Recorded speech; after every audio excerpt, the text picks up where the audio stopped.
Hello students, तो 11th physics chapter 3 motion in straight line का next lecture. और इससे पिछले वाले लेक्चर में आपने पढ़ा था डिस्टेंस, डिस्प्लेसमेंट और थोड़ा सा कंसेप्ट उसमें आपने स्पीड और वेलोसिटी का भी पढ़ा था उसमें। ठीक है, वहां से स्पीड और वेलोसिटी भी निकाली थी। ठीक है, तो ये कंसेप्ट पढ़ चुके थे हम इसमें। अब इससे आगे का एक कंसेप्ट आते हैं। तो आपने वहां पर देखा था कि हम एक कंसेप्ट पढ़ रहे थे, एवरेज स्पीड और एवरेज वेलोसिटी, और उसके बाद एक वर्ड्स और आया था इंस्टेंटेनियस स्पीड और इंस्टेंटेनियस वेलोसिटी। तो उस टर्म्स को आज आगे पढ़ते हैं कि वो होता क्या है, कैसे निकालना है। तो हम बात कर रहे थे इंस्टेंटेनियस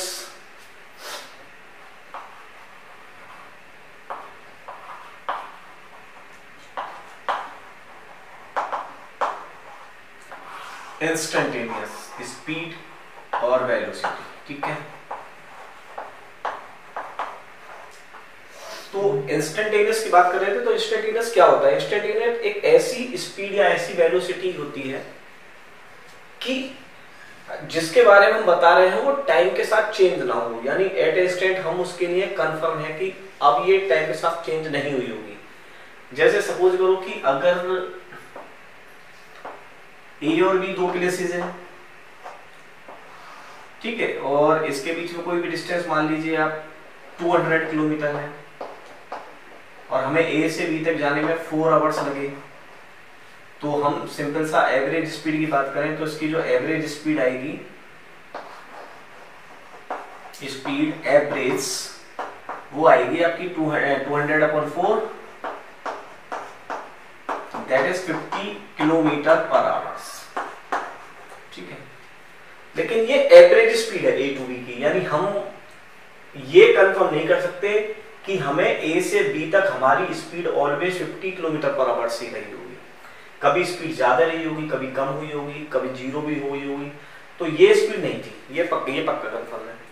मतलब ये स्पीड हुई होगी लेकिन टोटल ए टू बी तक कांस्टेंट 50 किलोमीटर पर आवर ये स्पीड नहीं रही होगी। तो इसका मतलब स्पीड चेंज हुई होगी।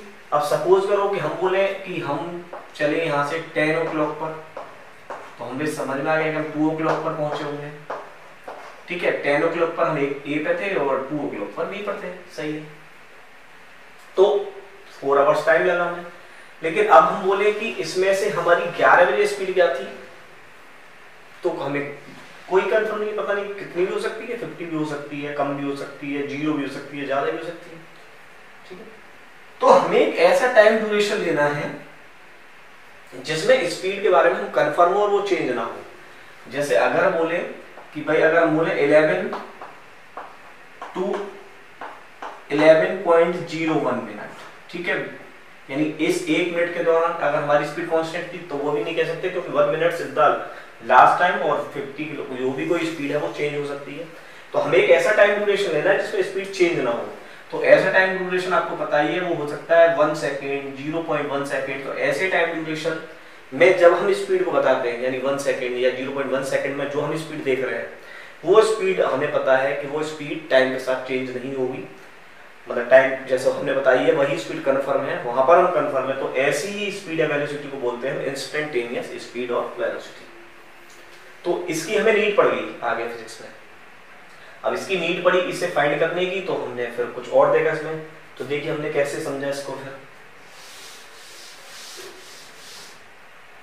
तो देखिए, हम सपोज करो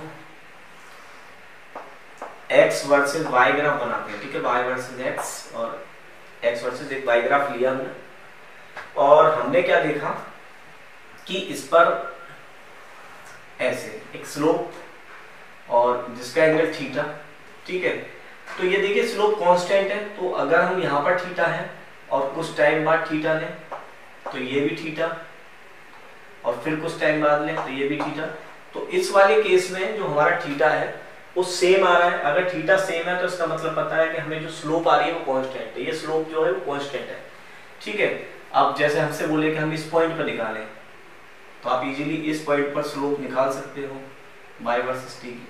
तो क्या करें, सबसे पहले जाकर थीटा बनाएं, एक ट्रायंगल बना लें और इन डिस्टेंसों को मान लें हम। यहाँ से सपोज करो ये x1 है, ये x2 है, मैं x एक्सिस पर चलना है यहाँ से, और ये सपोज करो y1 है, और यहाँ तक पहुंचने पर y2 हो गए, ठीक है सर ने। तो ये वाली डिस्टेंस क्या होगी, ये वाली डिस्टेंस हो गई आपकी y2 माइनस y1, और ये वाली डिस्टेंस क्या होगी, ये डिस्टेंस हो गई आपकी x2 माइनस x1। तो स्लोप आप जानते हैं, स्लोप का formula slope is equal to y2 minus y1 upon x2 minus x1। तो इस तरह से हम स्लोप निकाल लेते हैं। और अगर थीटा के टर्म्स में निकालते हैं स्लोप, तो स्लोप का जो फॉर्मूला होता है इन थीटा टर्म्स वो होता है tan थीटा, और tan थीटा क्या होता है, perpendicular upon base, perpendicular upon base. तो यहाँ पर देखिए परपेंडिकुलर क्या है, वही y2 माइनस y1, और बेस क्या है x2 माइनस x1। तो ये स्लोप बोलते थे हम ऐसे टर्म्स में। तो इस प्रकार के एक्स वाई ग्राफ में तो स्लोप हम आसानी से निकाल देते थे, और इसलिए कांस्टेंट होती थी। आगे जाकर ले लीजिए फिर सेम स्लोप आने लगेगी ऐसे, तो यहाँ तो कोई प्रॉब्लम होती नहीं थी। लेकिन अगर हमें ग्राफ कुछ इस टाइप का मिल रहा है y वर्सेस x, और ग्राफ कुछ ऐसा मिले, ठीक है, ऐसा ग्राफ मिल गया देखो। तो यहाँ पर अगर हमें थीटा देखना है स्लोप के लिए tan थीटा, तो देखिए हम क्या करते थे, एक टेंजेंट ड्रॉ करते थे जो इस लाइन को टच करता हुआ जाए, तो यहाँ लेंगे ये थीटा, और अगर हम आगे ले तो ये ऐसे टेंजेंट खींचा तो ये थीटा। इसका मतलब इस बार तो थीटा वेरिएबल हो रहा है, थोड़ा और दूर जाएंगे तो फिर टेंजेंट ड्रॉ करेंगे तो थीटा फिर वेरिएबल हो जाएगा। यहाँ पर थीटा वेरिएबल नहीं था, यहाँ पर भी थीटा यही था, θ1 θ2 θ2 सब सेम थे। यहाँ पर जो है वो वेरिएबल्स हैं। अगर ये चेंज हो रहे हैं टाइम के साथ, तो ऐसे ग्राफ की हम स्लोप कैसे फाइंड करेंगे, तो इसके लिए हमें प्रॉब्लम आती थी, ठीक है ना, क्योंकि at a constant time change हो रहा है। अब सपोज करो कि अगर हम आपसे कहें कि इस ये है y और ये वर्सेस x है, ठीक है, ग्राफ सपोज करो ये बन रहा है, और हमसे पूछे कि इसे टेंजेंट ड्रॉ कर लें और ये थीटा मान लें, तो देखिए थीटा अब क्या करना होगा कि थीटा की अगर हमें स्लोप निकालनी होगी तो हम क्या करते हैं कि ट्रायंगल बनाते हैं। अब जब हम ट्रायंगल बनाएंगे और इस पॉइंट से दूसरे पॉइंट्स को मिलाएंगे, तो देखिए ये आपका जो ग्राफ है कट जाएगा कहीं ना कहीं से बीच में से, क्योंकि एक स्ट्रेट लाइन नहीं बनेगा भाई। क्यों? क्योंकि आप समझ रहे हैं कि ये y और ये x और ये ग्राफ कुछ इस तरह का है, तो इसमें जो आपका हाइपोटेन्यूज होती है ये ऐसी कैसे आ सकती है, ये नहीं आएगी, तो ये कहीं ना कहीं से ऐसे कट जाएगी, और कट जाएगी तो फिर इसका स्लोप निकालने की नहीं प्रॉब्लम आएगी, कोई राइट एंगल नहीं बनेगा। तो ऐसे क्वेश्चनों में की प्रॉब्लम आने लगी फिजिक्स में कि भाई इसका स्लोप कैसे निकालें, चलो ये तो स्लोप सही है, इसका स्लोप कैसे निकालें। तो इस स्लोप को निकालने के लिए हमने क्या किया कि इसके लिए भाई जैसे यहां जाना है, अब इतने दूर लेंगे तो काटेगा, तो उन्होंने कहा कि ऐसा करो कि 1 और 2 पॉइंट्स, यानी सपोज करो ये 1 था ये 2 था, लेकिन ये बहुत दूर दूर थे, तो उन्होंने कहा 1 और 2 को जस्ट पास ले लो। अगर 1 और 2 को जस्ट पास लोगे तो इसका जो ये स्ट्रेट लाइन होगा ये स्ट्रेट लाइन हो जाएगा। तो ऐसी कंडीशंस में हम स्लोप निकाल सकते हैं। यानी वो कह रहे थे कि डिस्टेंस को लगभग 0 के बराबर, मतलब 0 ना हो, लगभग 0 के बराबर ले लें, तो इस टाइप का हम फिर स्लोप फाइंड कर सकते हैं। तो इसका स्लोप वो कैसे फाइंड करते थे, इसका स्लोप जो फाइंड करते थे वो इस तरह से फाइंड करते थे। स्लोप अब यहां से छोटी सी डिस्टेंस ली तो ये हो गई dy, छोटी सी डिस्टेंस, ठीक है, मतलब नॉट इक्वल टू 0 के बराबर, मतलब लगभग 0 के ही आसपास है, और छोटी सी डिस्टेंस dx की ले ली। तो ऐसे ग्राफ का स्लोप हम dy बाई dx करके निकालते थे, और इसी को बोलते थे हम इंस्टेंटेनियस करना, ठीक है, इंस्टेंटेनियस निकालते थे। तो एक पर्टिकुलर छोटे छोटे टाइम पीरियडों में निकालते थे dy बाई dx करके। तो dy बाई dx से डिफरेंशिएट कर लेते थे, तो हमें इस ऐसे ग्राफ की स्लोप मिल जाती थी, ठीक है, ये स्लोप मिल जाती है इसकी हमें, स्लोप dy बाई dx करके। तो ये कंडीशन थी इसकी हमें। तो ये थी कांस्टेंट की और ये थी वेरिएबल की। और इसी को वेरिएबल के लिए हमें dy बाई dx क्या होता है, ये होता है कि हमें जो change of y with respect to x, इसका मतलब क्या है, इसका मतलब है change of y with respect to x, यानी y x के टर्म्स में कितना चेंज हो रहा है, ठीक है। जैसे जैसे मतलब x चेंज होगा ऐसे ऐसे y चेंज होगा, तो y x के टर्म्स में कितना चेंज होगा, तो change of y with respect term to x। तो ये चीज हमें फाइंड करनी पड़ती थी। ठीक है, तो ये चीज हमें फाइंड करनी है इसमें। तो आपको समझ में आ गया होगा कि ये कांस्टेंट के लिए था और ये था हमारा वेरिएबल के लिए। जब आपका स्लोप वेरिएबल हो रहा है यानी थीटा चेंज हो रहा है तो फिर हम निकालते थे स्लोप dy बाय dx। और dy बाय dx का रियलिटी मतलब क्या है, y change of y with respect to x, यानी x के टर्म्स में हम y का चेंज देख रहे हैं। ठीक है, तो ये क्लियर हो गया होगा।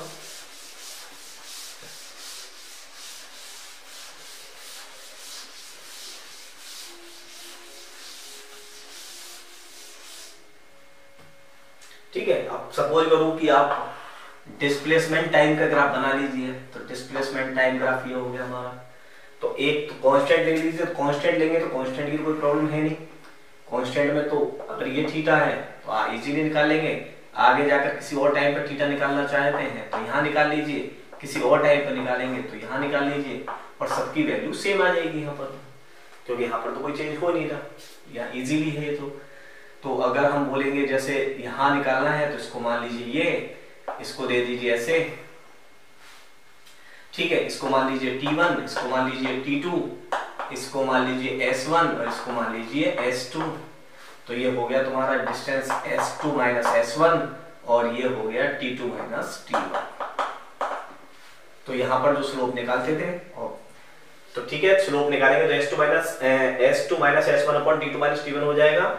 और डिस्प्लेसमेंट टाइम ग्राफ क्या बताता है, स्पीड वेलोसिटी, तो velocity is equal to S2 minus S1 upon T2 minus T1, यानी इसे हम लिख सकते थे delta S by delta T, और इसी को हम एवरेज बोलते हैं। ठीक है, तो एवरेज हो जाता है यहाँ पर। अब वेरिएबल्स ले लेते हैं यहाँ पर, वेरिएबल्स में तो इसे S इसे T, देखिए ये टाइम के साथ चेंज हो रही है। ठीक है, देखिए बढ़ती जा रही है डिस्प्लेसमेंट, पहले कुछ थी फिर कुछ और हो जाएगी फिर कुछ और हो गई। अब ऐसे में थीटा कैसे लेंगे, तो देखो अगर तो हम क्या करते हैं, थीटा नहीं लेंगे, टेंजेंट ड्रॉ करते हैं, टेंजेंट से ये थीटा बन गया। अब यहाँ लेना है तो फिर यहाँ लिया तो ये थीटा कुछ अलग हो गया। अब ऐसे केस में क्या होता है कि ऐसे केस में आप जो वेलोसिटी निकालते हो वो होगी ds by dt। Same condition जैसे मैंने समझाई थी आपको, dy बाई dt, छोटे छोटे ds लेंगे t के टर्म्स में, यानी s change with respect to t। ठीक है, यहां मतलब हो गया इसका s change with respect to t। तो इस तरह से हम निकाल सकते थे, और इस प्रोसेस के लिए हमें मैथमेटिकल टूल की जरूरत पड़ेगी जिसे हम बोलते हैं डिफरेंशिएशन। अरे सर मैं अब इसको सोल्व करने के लिए तो हमें डिफरेंशिएशन की जरूरत पड़ेगी। तो यहाँ पर हमें एक मैथमेटिकल टूल्स लेना है जिसका नाम है डिफरेंशिएशन। तो वो हम समझते हैं कि डिफरेंशिएशन कैसे करते हैं।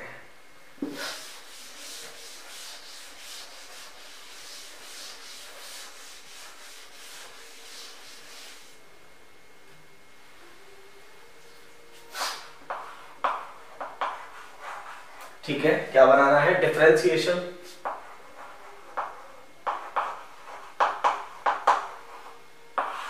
ठीक है, तो डिफरेंशिएशन समझना है। ये रियलिटी में मैथमेटिकल टूल्स है, मैथ ने इसमें हेल्प की थी। अगर हमें ऐसी वैल्यू निकालनी पड़ती तो वो करते थे डिफरेंशिएशन, और इसके कुछ फॉर्मूले हैं जो हमें सीखने हैं। ठीक है, अब रियलिटी में डिफरेंशिएशन तो मैथमेटिक्स का पार्ट है, तो आपको डीपली तो मैथमेटिक्स में पढ़ोगे, लेकिन हम इतना जरूर पढ़ लेंगे जितनी हमें फिजिक्स में नीड है।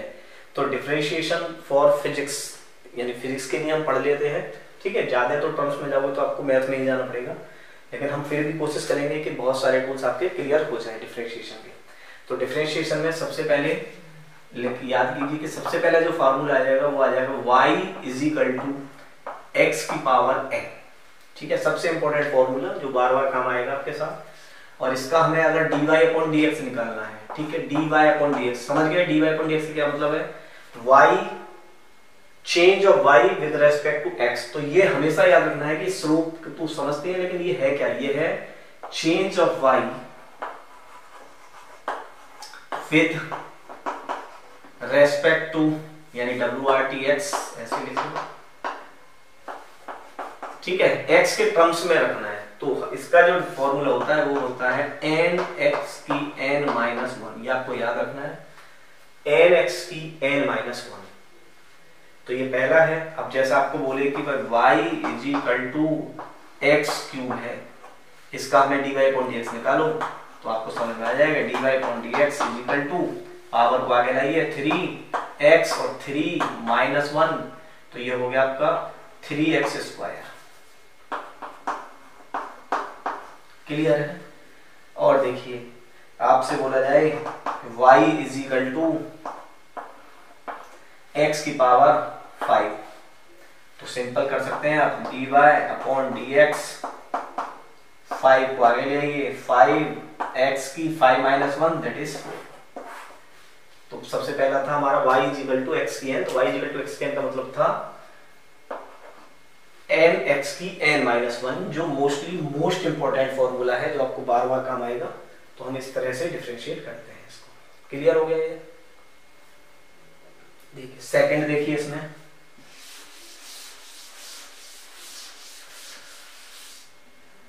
सेकंड देखिए इसका, आपसे बोला जाए y is equal to a और आप निकाल लीजिए dy अपॉन dx। ठीक है, तो आपको क्या देखना है, y चेंज ऑफ y देखना है विद रेस्पेक्ट टू x, लेकिन यहाँ x तो है ही नहीं। ठीक है, ये तो अदर नंबर है, तो ऐसे केस में सीधा dy upon dx is equal to 0, क्योंकि हमें y का चेंज केवल x के टर्म्स में देखना है। अगर कोई अदर कांस्टेंट आ रहे हैं तो उनकी वैल्यू हमेशा 0 होती है, तो ये आपको सिंपली याद रखना है। अब जैसे बोला जाए कि y is equal to a की क्यूब, तो इसमें आपको वो फॉर्मूला लेगा ना 3a स्क्वायर, सीधा सीधा dy upon dx is equal to 0। ठीक है, क्योंकि यहाँ पर x है ही नहीं, हमें केवल हमें जो डिफरेंशिएशन करना है वो with respect terms of x करना है। अगर x नहीं है तो 0। अगर इस पे होता dy बाई dA तो हम कर सकते थे, यानी y change with respect to a तो पॉसिबल था। अगर केवल ये कह रहा है dy अपॉन dx तो दैट इज नॉट पॉसिबल, मतलब इसका नहीं कर सकते, कांस्टेंट टर्म्स है तो ये 0 हो गया। तो ये भी क्लियर हो गया आपका। अच्छा जी, थर्ड टर्म देखिए कि अगर आपसे बोला जाए कि y is equal to 3x square, आपसे बोला जाए फाइंड dy अपॉन dx, तो आप कर सकते हैं easily. y change of y with respect to x, तो x है यहाँ पर, और जो 3 है ये तो एक रियल नंबर, ऐसे आगे रख लीजिए, x स्क्वायर का कर दीजिए, x स्क्वायर का हो जाएगा 2x की पावर 2 माइनस 1, 3 2 जा 6x 2 minus 1 that is 1, 6x की 1 तो दैट इज 6x। ठीक है, तो इन नंबरों से कोई फर्क नहीं पड़ता, इन नंबरों को आगे रखना है हमें जैसे हैं। अब बाय द वे आपसे बोला जाए y is equal to ax square, आ रहा है समझ में? अब देखिए यहाँ पर, और आपसे बोला कि भाई dy अपॉन dx फाइंड कीजिए, तो a यहाँ पर इसके लिए अदर टर्म्स है। ठीक है, तो a इसके ऊपर ऐसे नहीं, क्योंकि x के साथ ही जुड़ा हुआ है, तो हम इसे लिख सकते हैं a, आगे लिख लीजिए डायरेक्टली, और x स्क्वायर का डिफरेंशिएट कर दीजिए, तो x स्क्वायर का डिफरेंशिएट क्या होगा, 2x निकाल लिया, तो इसका आंसर आ गया आपका 2ax। क्लियर है? आप कर सकते हैं इसे ऐसा। और देखिए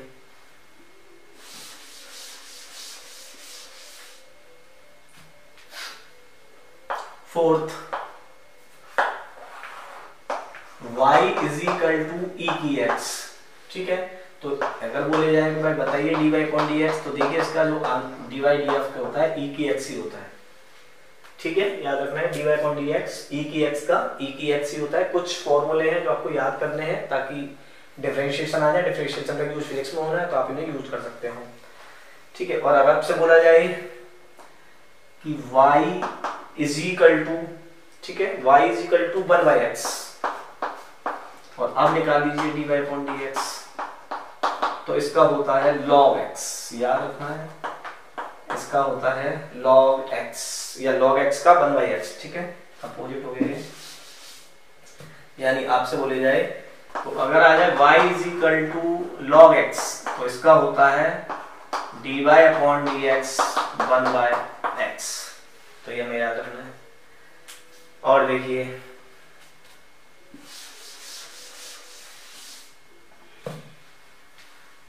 अगर आ जाए y is equal to a की x, तो इसका dy बाई dx क्या होगा, तो इसका dy अपॉन dx होगा a की x log a। ठीक है, याद रखना है। अब एग्जाम्पल ले लेते हैं, इसमें कैसा होगा, ये होगा y इज इक्वल टू 4 की x सपोज करो। तो आप इसे कैसे लिखेंगे, इसका dy अपॉन dx, इसका dy अपॉन dx हो जाएगा 4 की x और log 4 निकाल सकते हैं इजीली। आपसे बोला जाए कि y इज इक्वल टू 2 की x, तो सिंपली आप dy अपॉन dx निकाल सकते हैं इसका 2 की x और log 2।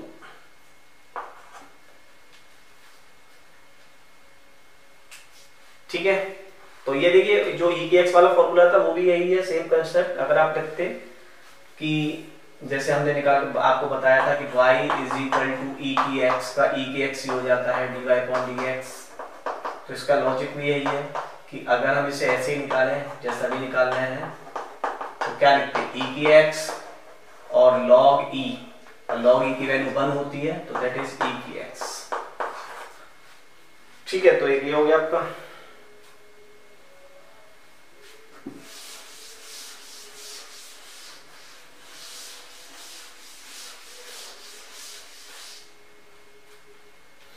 अच्छा जी, कुछ ट्रिग्नोमेट्रिक फंक्शन में देख लेते हैं।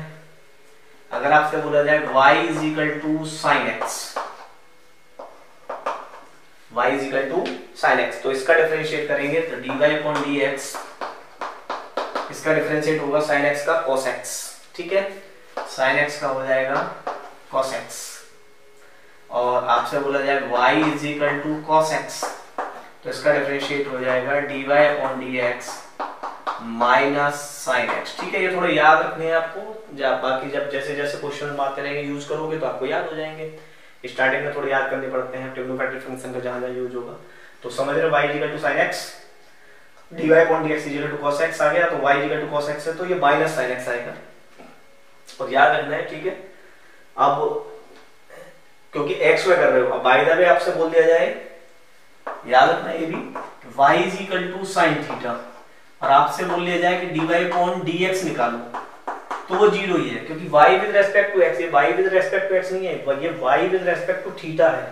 यानी इसके लिए आप लिखेंगे dy by d theta is equal to cos theta. ठीक है, ये टर्म जरूर याद रखना है, बार बार बता रहा हूँ इसी चीज को कि जो dy अपॉन dx क्या बताता है, y change with respect to x, यहाँ पर बोल रहा है y change with respect to theta, तो ये हमें टर्म्स हमेशा याद रखना है। स्लोप तो है लेकिन ये टर्म्स हमें ऐसे याद रखना है। अच्छा ये हो गया, चलो और देखो tan, इसके फंक्शन में y is equal to tan theta, y is equal to tan theta, तो इसका dy अपॉन d थीटा आ रहा है समझ में। अगर tan थीटा लिखा है तो d थीटा लिखना है, क्योंकि dx से लिया तो फिर जीरो हो जाएगा, तो tan थीटा का होता है sec स्क्वायर थीटा। तो समझ में आ रहा है, x रखो चाहे थीटा कुछ भी रखो तो उसी के टर्म्स में अगर चेंज आ रहा है तो सही है, अदरवाइज तो वो फिर सब कांस्टेंट है, उसके लिए वो जीरो है। तो ये हो गया dy equal to d theta equal to sec square theta. और देखिए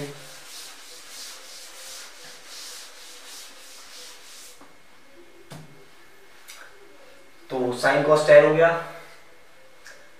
ठीक है, अब sec थीटा ले लेते हैं, sec थीटा भी आ जाएगा, y equal to sec theta, तो y is equal to sec x या sec थीटा, तो dy upon dx is equal to क्या होगा, sec x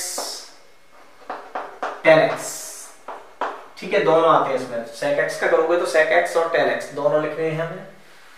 अच्छा अब कौन से रह गए, एक रह गया y is equal to cot x, y is equal to cot x, तो इसका लिखेंगे dy upon dx is equal to minus cosec square x, और एक रह गया आपका y is equal to cosec x, तो इसका जो dy अपॉन dx होगा वो होगा minus cosec x cot x। तो ट्रिग्नोमेट्रिक फंक्शन के सभी 6 के हमने निकाल लिए, ट्रिग्नोमेट्रिक फंक्शन 6 ही होते हैं आपके, sign cos tan cot sec और cosec, तो सभी के हमें याद रखने हैं जहां जहां भी यूज होता है हमारा। ठीक है, तो ये क्लियर हो गया होगा आपके, ये हमें याद रखने।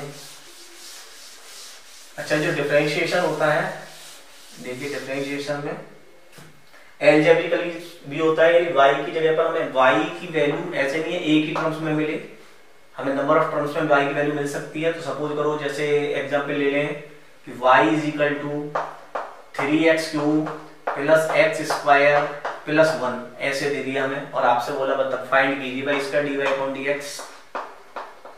ठीक है, तो इसका dy/dx फाइंड करना है, तो इसका dy/dx कैसे फाइंड करेंगे? सिंपल, समझ में आ रहा है तुम्हें? इसका भी करना है x की पावर n से, इसका भी करना है x की पावर n से, और ये तो x है ही नहीं, तो इसका मतलब ये तो 0 हो जाएगा। तो x की पावर n, तो 3 को बाहर ले ले, और dy/dx आपको समझ में आ रहा है इसके टर्म्स में करना है, तो इसका टर्म्स हो गया 3x²। आ गया समझ में? 3x² डायरेक्ट कर दिया हमने, और प्लस x² का हो गया 2x, और इस वाले का तो 0 हो ही गया। तो ये देखिए इसका हो गया 3 3 9x² प्लस 2x। ठीक है, तो इस तरह से सम मतलब एक से ज्यादा भी क्वेश्चन हो सकती हैं आपकी डिफरेंशिएशन के लिए, प्लस माइनस कुछ भी हो सकता है। और ले लीजिए एक एग्जांपल, आपसे बोले कि 2x² plus 3x plus e की x। ठीक है, देखो ये टर्म्स अलग अलग है, तो अगर हमसे बोले कि भाई dy/dx बताइए, तो आप इजीली कर सकते हैं। 2 तो देखिए रियल नंबर है, इसको आगे निकाल लीजिए, x² का करेंगे तो 2x आ जाएगा, प्लस 3x का करेंगे तो 3। आ रहे समझ में? x का 1 होता है, नहीं पता, निकाल कर देख सकते हैं। y x, ठीक है, सपोज करो उसकी पावर 1 है, आप समझ आ रहा है, तो इसका dy/dx निकाल लीजिए आप। तो कैसे करेंगे? 1x की 1 माइनस 1, तो दैट इज 1x की 0, और किसी की पावर 0 होती है उसकी वैल्यू 1 होती है। ठीक है, तो ये भी था, तो ये हो गया 3, और प्लस e की x का तो आपको पता ही है, e की x ही होता है, तो ये हो गया 4x प्लस 3 और प्लस e की x। क्लियर है? ये ऐसे करना था आपको।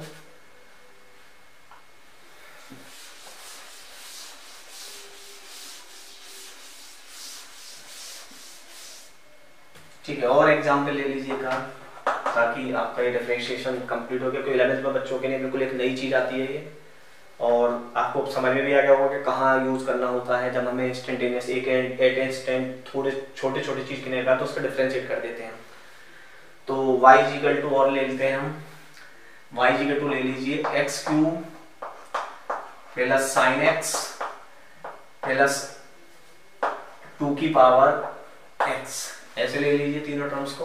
तो अब आप इजीली बताएंगे क्या करना है इसका। तो dy/dx, x की क्यूब का आप समझ गए होंगे 3x², ठीक है, 3x और 3 - 1 that is 3x² plus sin x का क्या होता है cos x, और 2 की x का आपको पता ही है 2 की x और log 2, तो दैट इज द डिफरेंशिएशन। ठीक है, तो आप इसमें कितने भी कर सकते हैं, कोई प्रॉब्लम नहीं है। और देखिए y आपसे बोला जाए कि भाई रूट x का निकालिए, ठीक है, चलो रूट में निकाल लेते हैं। तो हमें पता है रूट को क्या लिख सकते हैं, x की पावर 1/2, तो अब हम इसे सीधा सीधा निकाल लेंगे, dy/dx 1/2 x की 1/2 - 1, तो दैट इज 1/2 x की 1/2 - 1 दैट इज -1/2, तो is equal to 1/2 root x, भाई -1/2 है तो रूट में हो गया, नीचे ले गए तो 1/2 रूट x। तो इस तरह से भी आ जाए तो आप इजीली क्वेश्चन आपको डिफरेंशिएशन कर लेने हैं। ठीक है, y = रूट x का डिफरेंशिएशन कर दिया हमने। और देखिए इसमें, ठीक है, अलजेब्रिक है, सब ऐड करके निकाले हैं हमने। अच्छा, और देखिए इसमें अब आपसे बोला जाए कि इसमें भाई ऐसे भी क्वेश्चंस आ सकते हैं, y = x sin x, और आपसे dy/dx पूछ ले कि भाई हाँ बताइए dy/dx क्या होगा। तो आप देखिए एक तो 2 है, अब ये प्लस माइनस कोई नहीं है, तो मल्टीप्लिकेशन हो रहा है, दोनों का मल्टीप्लिकेशन हो रहा है, और y change with respect to x, तो यहाँ भी x है और यहाँ भी x है, इसका मतलब ये दोनों चेंज होंगे, ये तो पक्का है। तो ऐसे क्वेश्चंस को हम मल्टीप्लिकेशन मेथड बोलते हैं, और मल्टीप्लिकेशन मेथड में हम क्या करना होता है कि सपोज करो ये u है, ये v है, ठीक है, एक फॉर्मूला बना लेते हैं पहले हम कि ये u है और ये v है, यानी ये uv मेथड है। तो uv मेथड में हमें क्या करना पड़ता है कि हम u को छोड़ देते हैं और v का डिफरेंशिएट कर लेते हैं, प्लस फिर v को छोड़ देते हैं और u का डिफरेंशिएट कर लेते हैं। तो ये चीज फॉर्मूला तुम्हें याद रखना है कि अगर मल्टीप्लिकेशन मेथड आ रहा है तो इस तरह से हमें करना है, फर्स्ट का कर लीजिए, सेकंड को छोड़ दीजिए, प्लस सेकंड का कर दीजिए, फर्स्ट को छोड़ दीजिए। सिंपल है, कोई सा भी ले लीजिए क्योंकि दोनों प्रोडक्ट प्लस में है। तो अगर हम ऐसे बोले x sin x तो हमें समझ में आ गया कि हम अब कैसे लिख सकते हैं इसको। देखिए dy अपॉन dx, ठीक है, तो x का करना है, x को करना है तो x का कर लीजिए, x का देखो 1 आता है, सिंपल अभी बताया था मैंने। sin x को छोड़ दीजिए, प्लस अब x को छोड़ दीजिए और sin x का कर दीजिए, sin x का हो गया cos x। तो इसका आंसर हो गया आपका sin x plus x cos x। आया समझ भाई? इसका करा तो उसको छोड़ दिया, प्लस इसका करा तो इसका छोड़ दिया। तो अगर हमने x का करा तो 1 आ गया, sin x को छोड़ दिया, फिर प्लस x को छोड़ दिया क्योंकि उसका हम कर चुके थे, और sin x का कर दिया ना cos x। तो ये आपका यूबी रूल्स बोलते हैं, प्रोडक्ट रूल। और ले लीजिए क्वेश्चन ताकि ये क्लियर हो जाए आपका। इसमें हम क्वेश्चन सॉल्व ले सकते हैं। इसमें लिख लीजिए आप एक्स स्क्वायर और sin x, चलो ऐसे ले लें, एक्स स्क्वायर sin x कर सकते हैं। तो देखिए ये फर्स्ट टर्म हो गया, ये u हो गया और ये v हो गया। तो जब हम dy अपॉन dx निकालेंगे तो देखो पहले अगर एक्स स्क्वायर का करना है तो एक्स स्क्वायर का तो हो गया 2x, जब इसका कर चुके हैं तो इसे छोड़ लीजिए हैं sin x, प्लस अब आपने एक्स स्क्वायर का पहले कर लिया था तो एक्स स्क्वायर को छोड़ दीजिए और sin x का कर दीजिए cos x, ठीक है। दिस इज द डिफरेंशिएशन हो गया। चाहो तो x कॉमन ले लो और इसको लिख सकते हैं इजीली, वो आगे का मेथड है, मैथ में ज्यादा आएगा, हम तो केवल डिफरेंशियल सीखने हैं यहाँ पर। 2 sin x plus x cos x, clear हो गया। तो ये हमारा प्रोडक्ट रूल था और इसको हम यूवी मेथड भी बोलते हैं, ठीक है। और ले लीजिए अगर एक क्वेश्चन आपको लग रहा है डाउट तो हम बोल कर सकते हैं इसमें e की x tan x, ठीक है, e की x tan x। तो सिंपल हमें समझ में आ रहा है, dy अपॉन dx ही निकालना है। तो dy अपॉन dx निकालना है, e की x का e की x हो गया, tan x को यहीं छोड़ दीजिए। अरे मतलब e की x का करा है हमने, तो e की x का करा है तो e की x का e की x, tan x को छोड़ दीजिए, प्लस अब e की x को छोड़ दीजिए और tan x का करेंगे तो sec स्क्वायर x।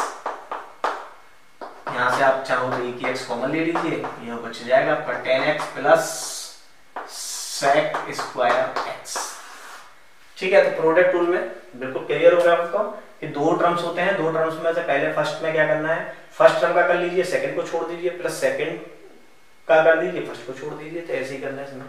तो इसे हम बोलते हैं यूवी मेथड।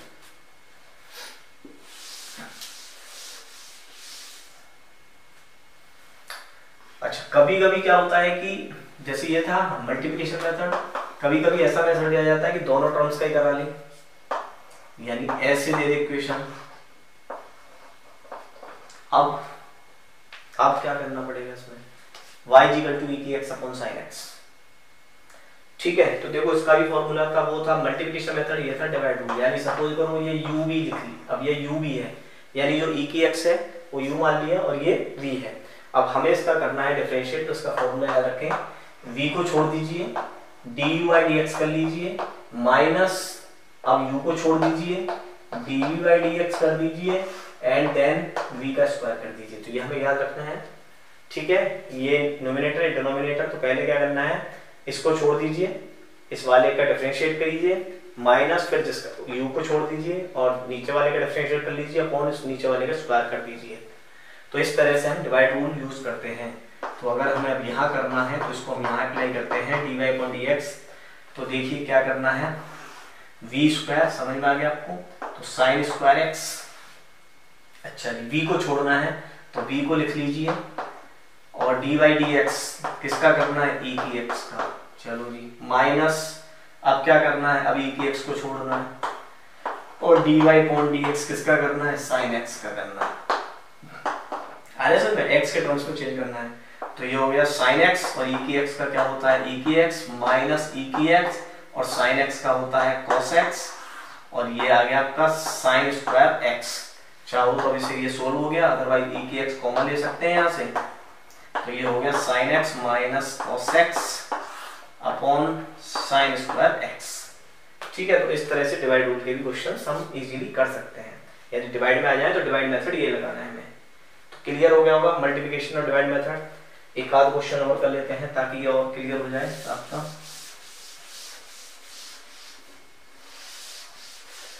ठीक है, बाकी तो मैंने पहले ही मैं बार बार बोल रहा हूँ कि मैथमेटिकल टूल्स है, इसको बहुत डीपली तो मैथ में पढ़ेंगे, लेकिन मैं फिर भी कोशिश कर रहा हूँ कि आपको फिजिक्स में भी काफी टूल्स बता दूं ताकि जो यूज होते हो।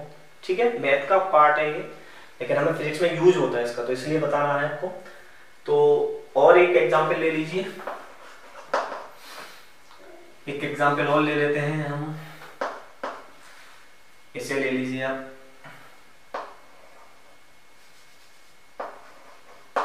sin x upon x square plus 1। ठीक है, कोई परेशानी नहीं, सिंपल कर सकते हैं इसका भी। तो dy upon d x is equal to, क्या बताया था मैंने, तो पहले इसका स्क्वायर करना है, फिर इसको छोड़ना है,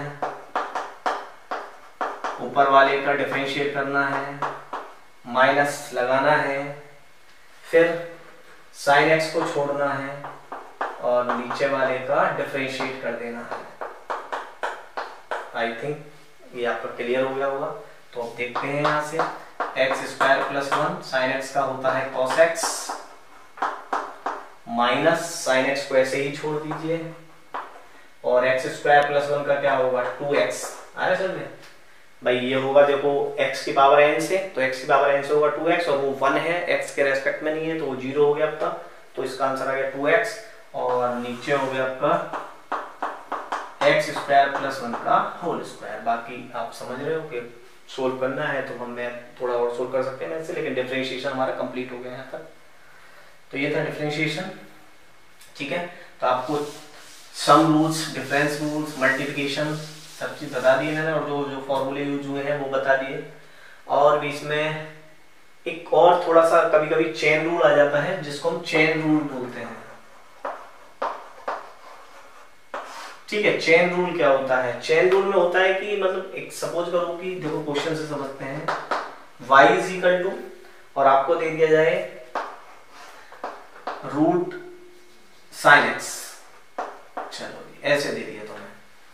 अब कैसे करेंगे हम इसे, अब इसे पावर से, अब पावर, अब आप सोच रहे हो कि अगर ये खाली रूट एक्स होता तो हम इसे सिंपली कर सकते थे, लेकिन हमें पता है कि भाई साइन एक्स है, अब इसे ऐसे कैसे कर सकते हैं। तो इसके लिए हमें क्या करना पड़ता है, चेन रूल होता है। तो हम क्या मानते हैं, अब आपके पास दोनों प्रोसेस हैं, जब आप सीख जाओगे तो फटाफट कर लोगे। Let sine x is equal to, आप टी मान लीजिए, तो आप समझ रहे हो कि y is equal to root t लिख सकते हैं। तो y is equal to t की 1/2 हो गया। अब हम यहाँ पर लिखेंगे हम dy बाई dt, आ रहा है समझ में, क्योंकि t के टर्म्स में करना पड़ेगा यहाँ पर हमें, क्योंकि t है हमारे पास, x नहीं है, x तो आएगा भी, पहले हम t के टर्म्स में करते हैं।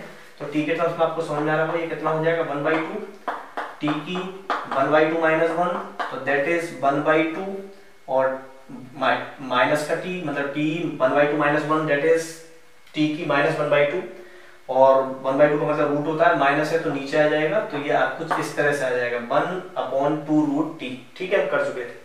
अच्छा, एक ये है हमारे पास t is equal to sine x, तो इसका करेंगे हम dt अपॉन dx, यानी टाइम का विद x के मेजर, t का x के टर्म्स में, तो साइन x का हो जाएगा cos x। क्लियर हो गया, तो ये हो गया हमारा dt बाई dx, और ये हो गया dy बाई dt। तो इन दोनों की यहाँ अगर मल्टीप्लाई करें dy by dt into dt by dx, तो आप समझ रहे हो कि dt से dt कैंसिल हो जाएगा, हमारे पास वापस dy अपॉन dx आ जाएगी, जिसकी हमें नीड थी। तो इन दोनों की मल्टीप्लाई कर दें, 1/2 रूट टी और इंटू cos x, t की वैल्यू पुट कर दें वापस, क्या मानी थी sin x, तो आपका जो आंसर है वो कुछ इस टाइप का आएगा 2 रूट sin x और cos x। ठीक है, तो ये चेन रूल होता है। चेन रूल के क्वेश्चंस आ जाए तो वो भी हमें सोल्व करने हैं, और कराता हूं मैं एक तो आपको क्वेश्चन, ताकि आपका कंसेप्ट बिल्कुल क्लियर हो जाए। जैसे बोला y is equal to sine square x, ठीक है, ये दे दिया आपको y is equal to sine square x, और आपसे बोला भाई dy अपॉन dx फाइंड करो इसका। तो हमें समझ में आना, साइन एक्स होता तो कॉस एक्स कर देते, लेकिन उसके ऊपर भी पावर चढ़ी हुई है। अब खाली एक्स तो है नहीं कि एक्स की पावर एन से हम करते हैं, तो हमें अब क्या करना पड़ेगा, देखिए कि हम क्या मान लेते हैं, let sine x is equal to t मान लीजिए, तो फिर आप समझ गए कि y इज इक्वल टू क्या हो जाएगा, टी स्क्वायर। तो एक आप इसका डिफरेंशिएट कर लीजिए, एक आप इसका डिफरेंशिएट कर लीजिए, ठीक है, sine x is equal to t. तो अगर आप इसका करेंगे तो dt बाई डी एक्स लिखेंगे इसके लिए, तो t चेंज हो रहा है विद रेस्पेक्ट टू x, तो dt बाई डी एक्स क्या हो गया, cos x, और यहाँ करेंगे dy बाई dt, तो ये हो गया 2t, 2t की वैल्यू रख लो यहाँ उठाकर sin x, और इन दोनों की कर दो आप multiply, dy by dt into dt by dx, तो दैट इज dt से dt कट गया, हमें dy बाई dx मिल गया। ये हो गया आपका 2 sin x और cos x। देखिए ये आइडेंटिटी भी है sin 2x की, ठीक है। तो ये चीज आपको समझ में आ गई कि हमें इस तरह से भी करना है। अच्छा जी, एक में बस एक और आता है, अभी वैसे तो बहुत सारे कंसेप्ट है, मैंने बोला मैथमेटिकल टूल से हमें थोड़ा सा, लेकिन हमें फिजिक्स के अकॉर्डिंग पढ़ना है, तो अगर चेन रूल आ जाए तो आप इजीली कर सकते हैं ऐसे क्वेश्चनों को भी।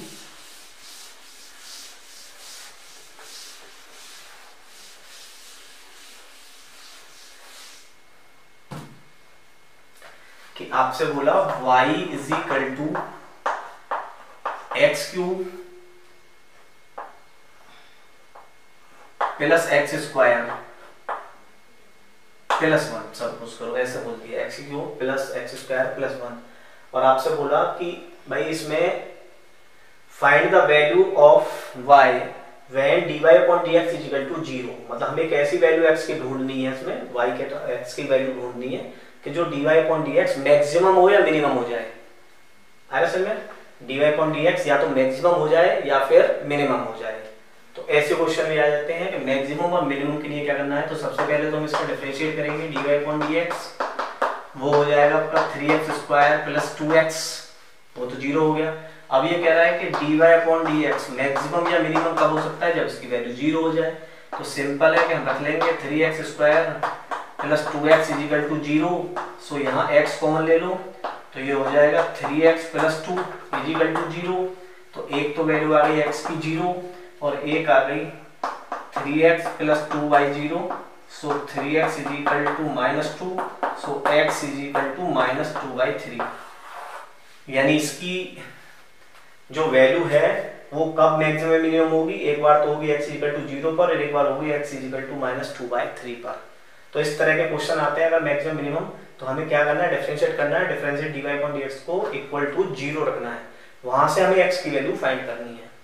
तो ये कंसेप्ट था हमारा, ठीक है। बाकी मैं बार यही चीज बता रहा हूँ कि रियलिटी में मैथमेटिकल टूल्स है, तो मैथमेटिकल टूल्स है तो हम डीपली तो बिल्कुल मैथ नहीं पढ़ेंगे, लेकिन मैंने कोशिश की है कि इतने कंसेप्ट आपको पढ़ा दूं ताकि फिजिक्स में आपके जो कंसेप्ट हैं वो क्लियर हो जाए इनका यूज कर करके। तो ये हमारा डिफरेंशिएशन का जो लेक्चर था वो इसी बेस पर था कि आपकी फिजिक्स इंप्रूव हो जाए, और अब इसके आगे के क्वेश्चंस करेंगे हम इसके नेक्स्ट लेक्चर में, और आप देखोगे कि इसकी हमें जरूरत कहाँ कहाँ पड़ी है, ठीक है। तो जुड़े रहिए हमारे साथ, लाइक कीजिए, सब्सक्राइब कीजिए, जुड़े रहिए ताकि आपकी फिजिक्स इंप्रूव होती जाए, और हम आपके साथ ऐसे ही नए नए लेक्चर और बढ़िया बढ़िया कंटेंट के साथ डालते रहें।